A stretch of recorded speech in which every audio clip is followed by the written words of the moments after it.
side of the basement door. Daddy comes to visit sometimes though, so I guess there's 4.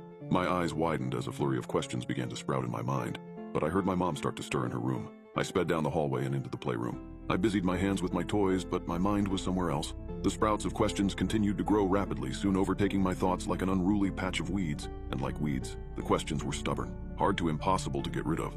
The roots of the situation and its implication unraveled, stretched through my whole body. Fear planted itself firmly in my belly as I was forced to confront the possibility that I didn't really know my dad, didn't really know my own family at all.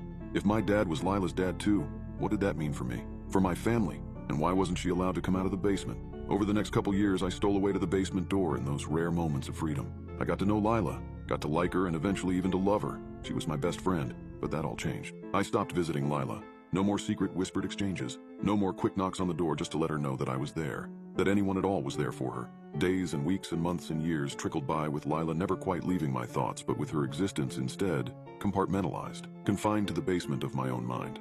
At home, it was harder to keep thoughts of her locked away. When my dad brought her dinner hours past my bedtime, I'd lay awake warm in my bed.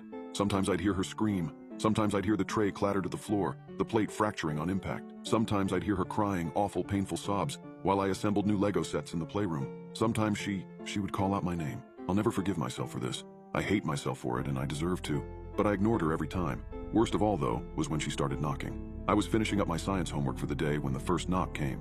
A quiet knock, but a knock nonetheless. An initiation, an invitation, a confrontation. My blood ran cold as I realized where it was coming from, who it was coming from. I hopped on my bike and didn't come home until dinner was on the table. That night, I heard my dad scream back at Lila for the first time, yelled for her to knock it off with all the knocking. He took care of her little brother and her mom, and that he could only do that if she stayed in the basement, if she stayed quiet. She wasn't persuaded though, and her knocking only grew more frequent and louder. I was about 10 years old by then, so I had a little more freedom. All the freedom in the world compared to Lila.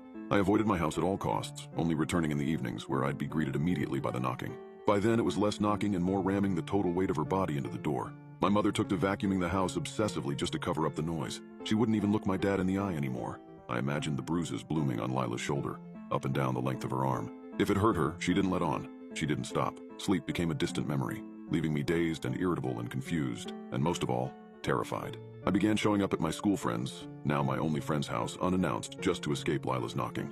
His parents clearly didn't like me, and tensions rose between the two of us kids, escalating to a boiling point that ended in a fight. I slugged him in the gut, and he returned with the words that broke me, broke everything. A blow far more powerful than he could have delivered with small hands balled up into fists. My mom says you're an idiot, that your mom's a freak. I had to look up the words in my dictionary when I got home. I had to gather the courage to, once again, ask a difficult question. Mom, am I an idiot? I had to watch my mom lose her momentum, to stop again. I had to watch what